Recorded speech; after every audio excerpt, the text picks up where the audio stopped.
All right, let's go. Corey Feldman. All right, get a little closer. Michael, Okay. All right, go ahead. Got you. Michael Jordan. Jackson. We just wanted to take this moment to say hello. Hello. And we're in Palm Springs making of In the Closet, a short film. When Michael Jackson passed away in 2009, Neverland Ranch was abandoned, locked away from the public. But years later, investigators, collectors, and fans finally got a look inside. What they found was shocking. From secret vaults to priceless memorabilia and a will that caused chaos in his family, this is the true story of what happened to Michael Jackson's fortune. Michael Jackson was born on August 29, 1958, in Gary, Indiana, into a world that was already moving too fast for him. From the moment he could form words, he could sing them, and from the time he could stand, he could move in ways that seemed almost unnatural. His father, Joe Jackson, was determined to turn his children into stars. Strict, controlling, and relentless, Joe pushed his sons toward perfection. For Michael, childhood wasn't about playing in the backyard or making friends. It was about rehearsals, discipline, and getting every single note, every single step, exactly right. By the time he was 6, Michael was on stage with his brothers as part of the Jackson 5.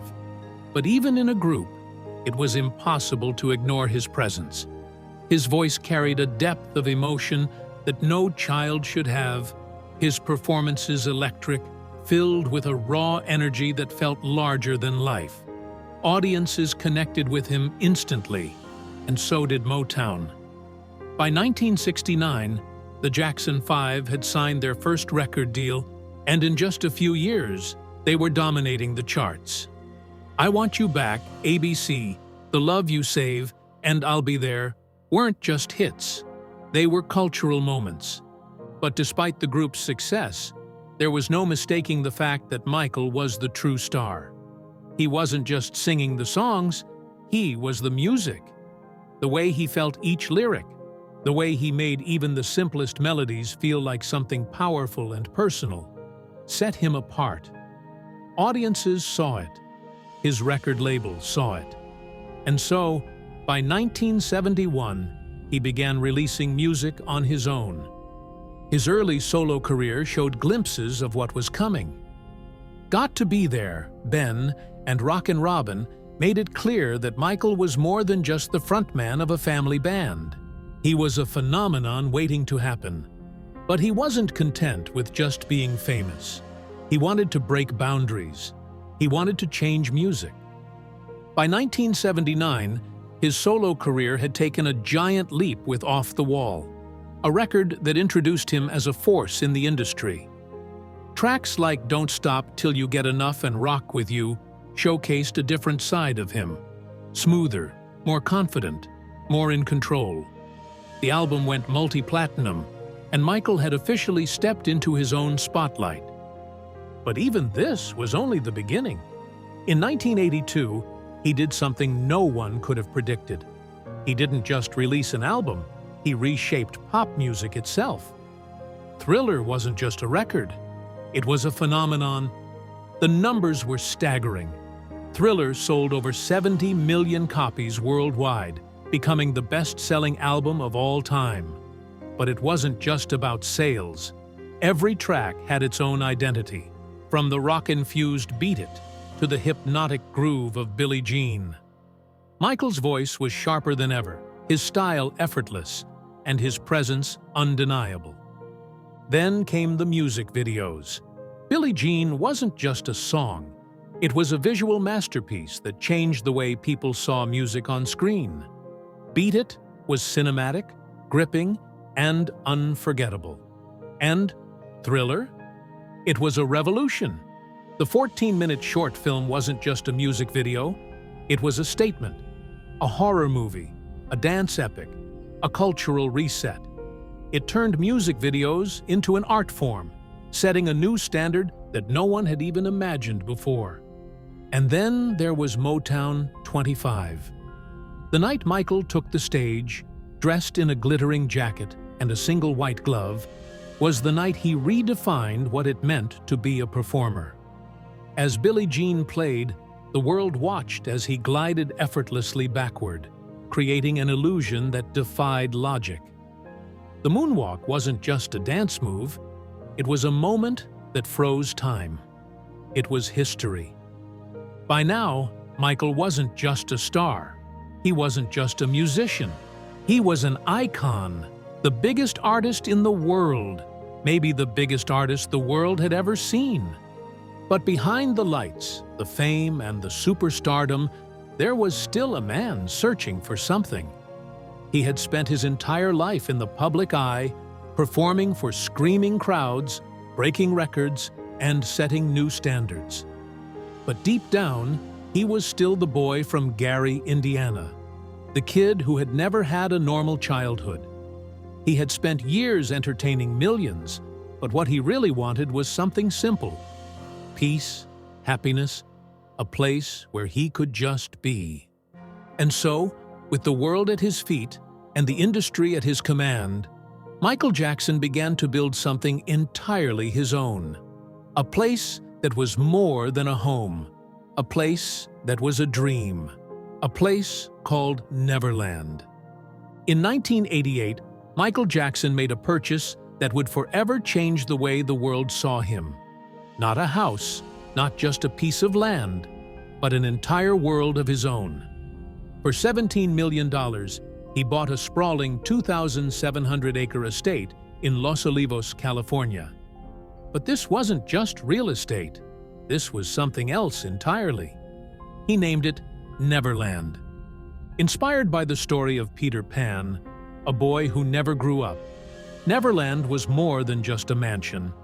It was a childhood reimagined, a paradise built by a man who had never truly experienced innocence. It wasn't enough for Michael to have a home. He needed a place where magic felt real, where the burdens of fame and adulthood disappeared the moment you stepped through the gates. And so, brick by brick, ride by ride, he transformed the land into something straight out of a fairy tale. A full-scale amusement park was installed, complete with a Ferris wheel, a carousel, and roller coasters. It had a pirate ship, bumper cars, and even a giant swinging boat ride. Everything was bright, colorful, and larger than life, exactly the way he wanted it. Then there was the zoo. Giraffes, tigers, elephants, and even Michael's famous chimpanzee, Bubbles. He didn't just love animals, he surrounded himself with them. He saw them as companions, as friends, as part of the innocence he had spent his life searching for. There was a train, one that ran throughout the estate, taking guests on a journey through this magical world. It wasn't just a simple track. It was an experience. Everything in Neverland was designed to transport you somewhere else, to a place untouched by time, where joy wasn't just a feeling, but a way of life. But the heart of Neverland was Michael's private movie theater. It wasn't just for watching films. It was an escape within an escape. With red velvet seats and golden accents, it was built like an old Hollywood dream. The theater wasn't just for him. He invited friends, family, and children from around the world to experience the magic of the movies with him. And Michael never kept Neverland to himself. He didn't just build it for his own peace, he built it to share. Children from hospitals, orphanages, and underprivileged communities were invited to visit, to ride the rides, to meet the animals. For many of them, it was the happiest day of their lives. Over the years, Neverland became a place of legend. Celebrities and royalty walked its grounds. Elizabeth Taylor, one of Michael's closest friends, had her wedding there. Macaulay Culkin, Michael's longtime companion, spent entire summers exploring its wonders. Even Princess Diana, one of the few people Michael truly admired, visited the ranch and saw the magic for herself. But even in the most beautiful fairy tales, darkness can creep in. As the years went on, Neverland began to change. What was once Michael's safe haven became the center of controversy. Lawsuits, allegations, and endless media scrutiny surrounded it. By the early 2000s, Neverland was no longer the paradise it had once been. It was a battleground. In 2003, the police raided the property. Over 70 officers stormed through the gates, searching every inch of the estate. Michael was in Las Vegas at the time, but the message was clear. Neverland was no longer untouchable. By 2005, after one of the most publicized trials in history, Michael made a decision that shocked everyone. He left Neverland. For the first time since he had created his dream world, the gates of Neverland closed. The laughter, the music, the endless joy that had once defined it was gone. The amusement park shut down. The animals were sent away. The staff was dismissed. And the land that had once been so full of life stood completely still. For years, rumors swirled about what was left behind. Some claimed Michael had hidden unreleased music somewhere inside. Others believed Neverland was still filled with priceless memorabilia, locked away in secret rooms. The world could only speculate. Michael never returned, and as the years passed, Neverland faded. The rides rusted. The grass grew wild. The flowers that once spelled out Neverland near the entrance slowly withered. It was a place built to last forever. But without Michael, it had lost its soul. In the end, Neverland wasn't just a home, and it wasn't just a dream. It was a reflection of everything Michael had longed for, but could never truly have. A place where childhood never had to end. A place where the real world never had to exist. A place where, for a fleeting moment, Michael Jackson was simply a boy who never had to grow up. After Michael Jackson's passing in 2009, Neverland Ranch became something of a ghost story. The gates shut, the rides stopped, and the property stood eerily still. It was no longer a playground of magic and wonder. It was a mystery, a time capsule locked away from the world. For years, no one knew exactly what remained inside. But in 2011, that changed. Investigators, appraisers, and auctioneers were finally granted access to the estate. And what they found inside left everyone speechless. It was as if time had stopped. Entire rooms sat untouched, just as Michael had left them. His bedroom was still draped in silk sheets, the walls lined with gold trim, and the furniture as lavish as one would expect from the king of pop. The room had an almost eerie stillness to it, as if it had been frozen in place the moment he walked out for the last time.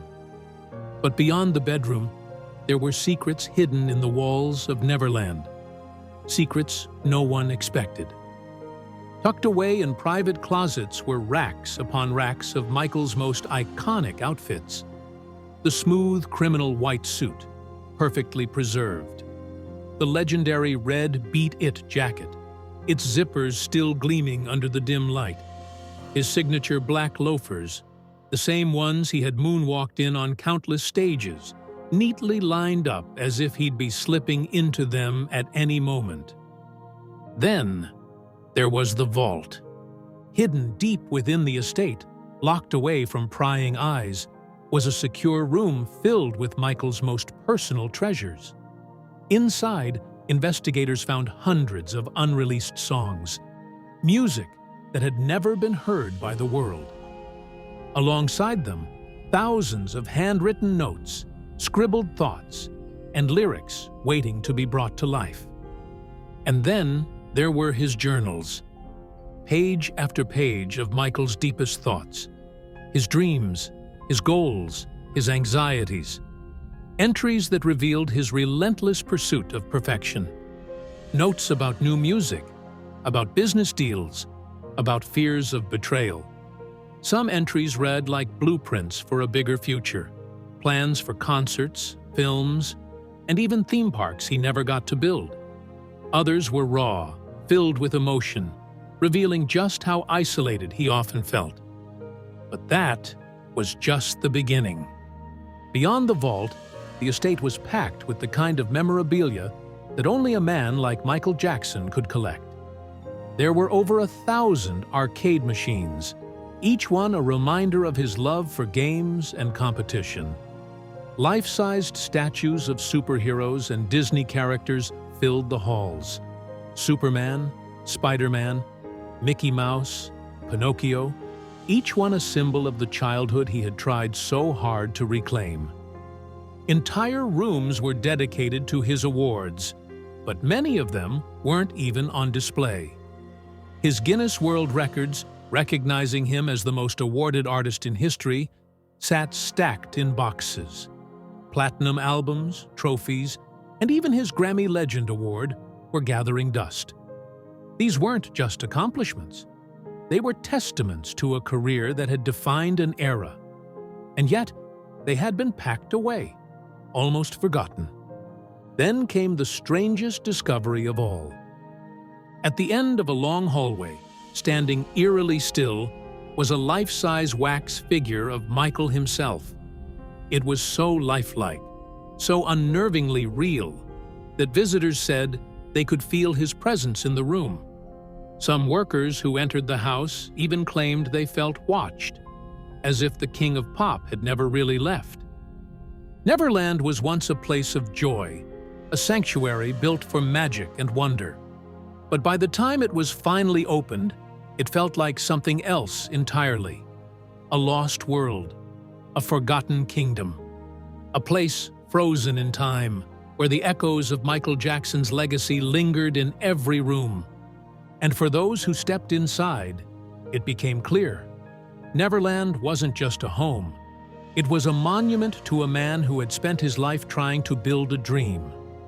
And in the end, that dream still stood, silent, waiting, a reminder of a story that was far from over. When Michael Jackson died in 2009, the world assumed he had a fortune that matched his legendary status. After all, he had sold hundreds of millions of records, owned one of the most famous estates on the planet, and revolutionized the music industry. But when the details of his financial situation were finally revealed, the truth was shocking. Michael Jackson was nearly $500 million in debt. How did the most successful entertainer in history end up owing so much? The answer lies in a combination of extravagant spending, endless legal battles, and the complicated nature of his wealth. Michael Jackson didn't just live, he collected. He wasn't satisfied with simply buying expensive things.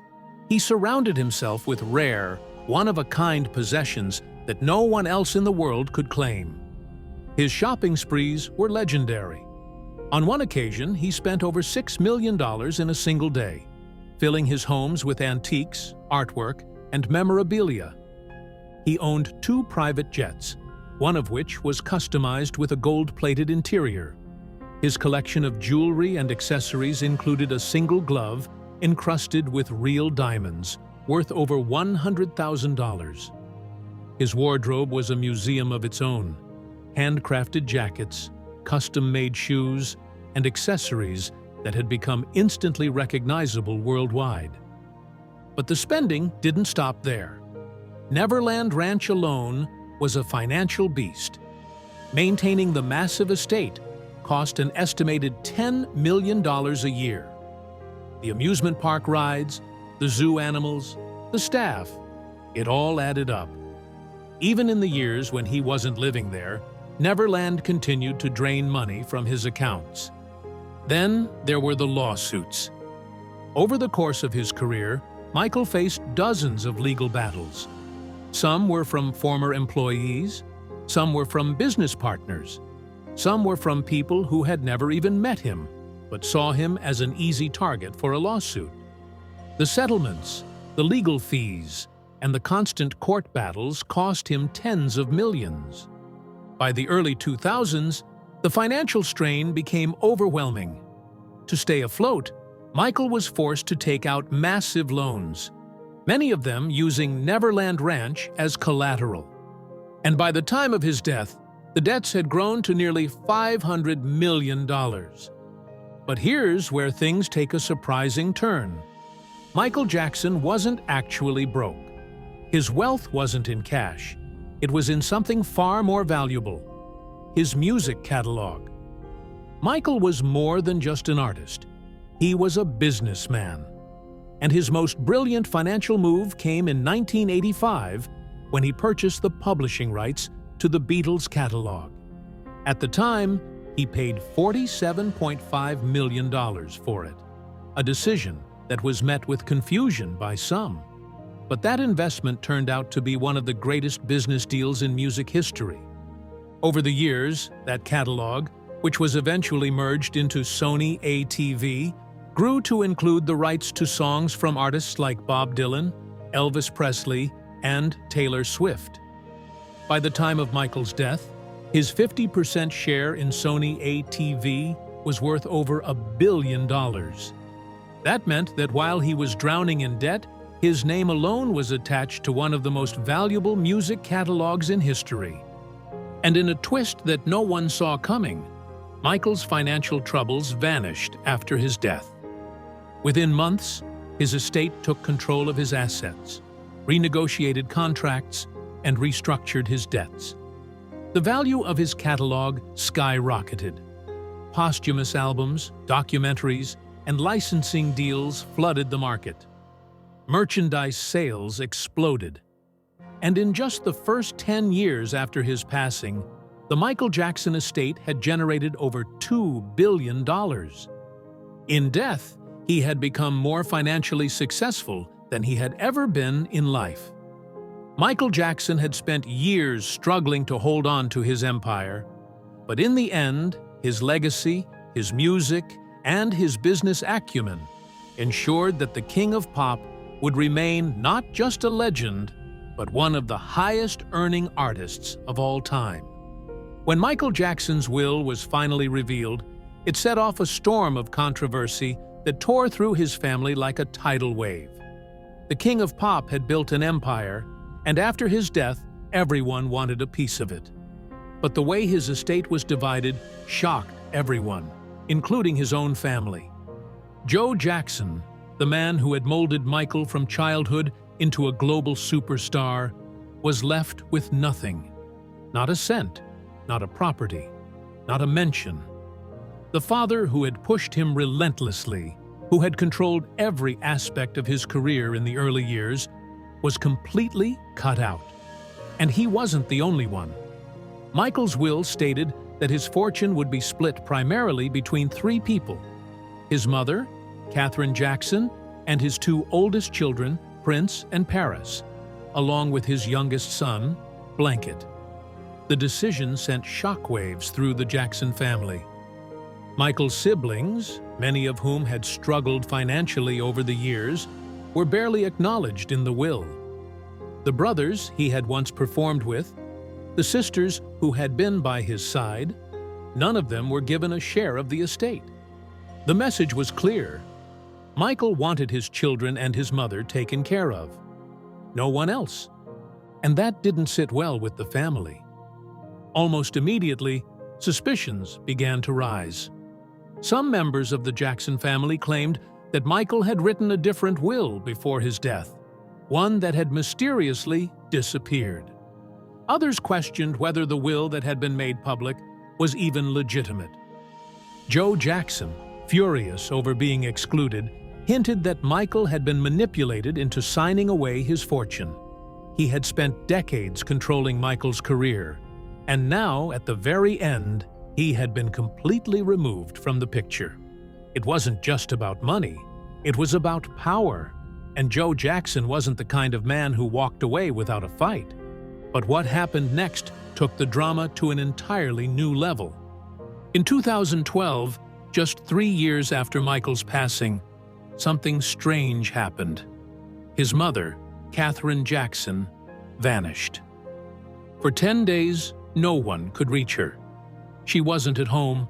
She wasn't answering calls. Even her grandchildren, whom she was legally responsible for, had no idea where she had gone. Paris Jackson, just 14 years old at the time, took to social media in desperation, saying she hadn't spoken to her grandmother in days. The world watched in confusion and concern. Was she safe? Had something happened to her? Then, the truth emerged. Katherine Jackson had been taken to Arizona by her own children. A group of Michael's siblings had arranged for Katherine to be whisked away, keeping her isolated from the outside world. Their goal? To gain control over Michael's estate. If Katherine was declared unfit to manage the inheritance, the family could attempt to take over the fortune themselves. It was a stunning betrayal. When Katherine finally resurfaced, she looked shaken. She insisted that she had simply been on vacation. But the damage was already done. A judge ruled that she had been prevented from fulfilling her role as guardian of Michael's children, and as a result, her legal control over the estate was put under review. But Michael's will held firm. Despite the chaos, despite the infighting, despite the schemes and accusations, the will remained unchanged. The money stayed where Michael had intended it to go, under the control of a trust that would ensure his mother and children were cared for. The rest of the family? They got nothing. The battle over Michael Jackson's estate was more than just a fight over wealth. It exposed deep fractures within the Jackson family, old rivalries, buried resentments, and decades of control finally crumbling. Even in death, Michael's influence was undeniable. His legacy wasn't just in the music he left behind, but in the very way he chose to handle his fortune. He had spent his life surrounded by people who wanted to control him, and in the end, he had made sure that his final decisions were entirely his own. But the war over his empire wasn't over yet, because even after the legal battles ended, one question remained. Was this truly what Michael had wanted? Or had the king of pop's greatest performance been keeping the world from ever knowing the full truth? After Michael Jackson's passing, Neverland Ranch, the magical world he had spent decades building, began to wither away. The gates, once a symbol of childhood wonder, were locked. The sounds of laughter and music that had once echoed through the estate were silenced. And piece by piece, the fairy tale crumbled. The amusement park rides that had once lit up the night with bright colors and flashing lights now sat lifeless, covered in rust and decay. The carousel, once a symbol of joy for the children Michael invited to his home, stood still. The zoo, once home to giraffes, tigers, and Bubbles the chimp, was emptied. The animals relocated to new homes. Even the famous floral clock at the entrance, which had spelled out Neverland in perfectly arranged flowers, became overgrown and unrecognizable. Without Michael, Neverland was no longer a dreamland. It was a ghost town. For years, the Jackson family struggled with what to do with the estate. Some wanted to preserve it, hoping to turn it into a museum, much like Elvis Presley's Graceland, a place where fans could come and pay tribute to the King of Pop, where his legacy could live on through the very place he had once called home. But it wasn't that simple. Neverland had become a symbol of controversy. The allegations, the trials, the headlines, many felt the estate carried too much baggage to ever be transformed into a public memorial. Investors were hesitant. The property sat in limbo, abandoned, its fate uncertain. Then, in 2015, a decision was made. Neverland Ranch was put on the market for a staggering $100 million. But there was one problem. Nobody wanted to buy it. The estate, once one of the most famous properties in the world, remained untouched. The price dropped again. And again. By 2017, it had been slashed to $67 million. By 2019, it was listed for just $31 million. And still, no one came. Finally, in 2020, a deal was made. Billionaire Ron Burkle, a former associate of Michael Jackson, purchased Neverland for just $22 million, a fraction of its original asking price. It was a heartbreaking moment for many fans. The place that had once represented Michael's escape, his sanctuary, his greatest creation, was now in the hands of someone else. But the truth was, Neverland had already been lost long before the sale. Michael himself had once said, "Neverland is me. Without me, it's just a house." And in the end, he was right. Without its creator, Neverland was just another empty estate, another piece of real estate changing hands. The dream had faded, the magic was gone, and what was left was nothing more than a memory, a monument to a man who had spent his life searching for a place to call home, only to leave it behind forever. Neverland had been a fairy tale, but fairy tales always end. And for Michael Jackson, this was the final chapter. Even today, Michael Jackson's legacy is one of the most debated in history. He was a musical genius, a global icon, and a man whose life was filled with mystery. His name still dominates headlines, and his estate continues to earn millions every year. But Neverland Ranch, that was his kingdom, his escape from the world. And even though its gates are now closed, the stories hidden within its walls will live on forever.